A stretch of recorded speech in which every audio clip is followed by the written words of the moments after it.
பதிவில் நம்ம எதை பற்றி பார்க்க போகிறோம் அப்படின்னு பார்த்தோன்னா அருட்பிரகாச வள்ளலார்னு சொல்லக்கூடிய ராமலிங்க வள்ளலார் சுவாமிகளை பற்றி பார்க்கலாம். அவர் பிறந்து வளர்ந்த ஒரு 5 வயது வரைக்கும் இருந்த தன்னோட தாயாரோட நினைவிடம் வந்து இப்போ பொன்னேரில் இருக்கக்கூடிய சின்ன காவணம் அப்படின்ற ஒரு இடத்துல வந்து இருக்குது.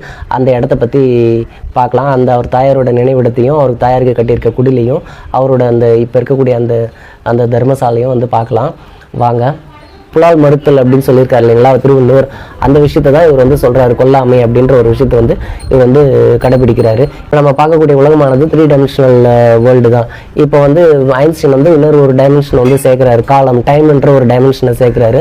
டோட்டலாகவே 4 டைமென்ஷன்ஸாக நம்ம பார்க்கக்கூடிய உலகமானது 4 பரிமாணங்களை கொண்ட ஒரு உலகமாக தான் காட்சியளிக்கப்படுது.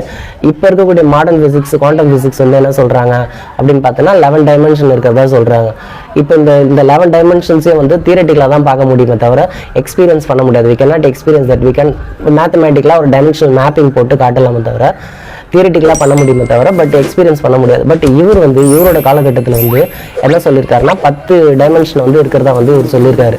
10 டைமென்ஷன் இருக்குது அப்படின்றாரு. பூதவெளி, பகுதிவெளி, வயங்குவெளி, மாமௌனவெளி, உபயவெளி அப்படின்ற 5 வெளியும், அதுக்கு அடுத்த வெளி 6வது என்ன சொல்றாரு அப்படின்னு பார்த்தோன்னா பறவெளி, அன்னூர் பறவெளி, தற்பறவெளி, பெருவெளி, திருச்சிற்றம்பலம் அப்படின்றத 10வது லேயர் தான் வந்து அந்த திருச்சிற்றம்பலம் அப்படின்ற அந்த ஒரு லேயரை பற்றி சொல்கிறாரு.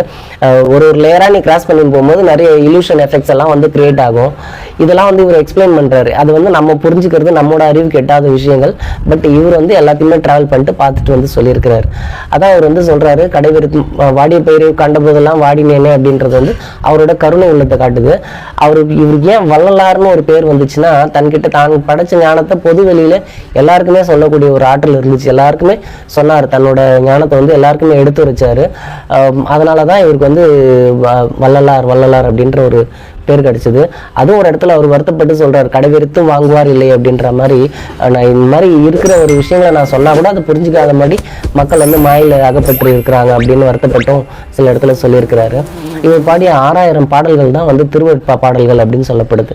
சைவ சமயத்தில் நிறைய சீர்திருத்தங்களை ஏற்படுத்தி சமரச சுத்த சன்மார்க்கம் அப்படின்ற ஒரு அமைப்பை ஒன்று ஏற்படுத்தினார். அதுக்கப்புறமா வந்து இவர் வந்து வடலூரில் வந்து சத்திய தர்மசாலை அப்படின்ற ஒரு பசிப்பினி போக்கும் சத்திய தர்மசாலை அப்படின்ற ஒரு தர்மசாலையை வந்து ஏற்படுத்தி அந்த இடத்துல வந்து எப்பொழுதுமே வந்து உணவளிக்கக்கூடிய அந்த பசிப்பினியை போக்கக்கூடிய உணவு கொடுக்கக்கூடிய அந்த ஒரு நிகழ்ச்சி வந்து ஒரு செயல்பாடு வந்து தொடர்ச்சியாக நடைபெற்று கொண்டு இருக்குது. அதே நிகழ்ச்சி வந்து இந்த இடத்துல நடக்குது.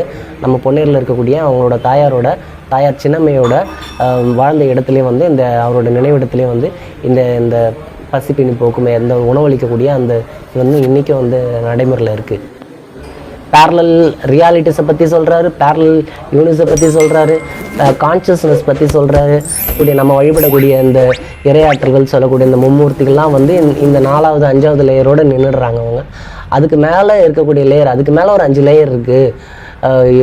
அற்பெரும் ஜோதின்றது மிகப்பெரிய கடைசி அல்மைட்டின்னு சொல்லக்கூடிய அந்த அற்பெரும் ஜோதி வந்து வள்ளலார் சுவாமிகள் தன்னோட கடைசி காலகட்டத்தில் அந்த சபையில் போயிட்டு அந்த சபையில் போய் நான் திருச்சிற்றம்பலத்தை வந்து தியானிக்க போகிறேன், என்னை வந்து தேடாதீங்க, வந்து கதவு திறக்காதீங்க அப்படின்னு சொல்லிட்டு போயிட்டு அப்புறம் பல நாள் வந்து வரல. அங்கே இருக்கக்கூடிய அந்த கலெக்டரோட முன்னிலைகளையும் சம் அஃபீஷியல் அத்தாரிட்டிஸை வந்து கூப்பிட்டு வந்து அந்த கதவை திறந்து பார்க்குறாங்க.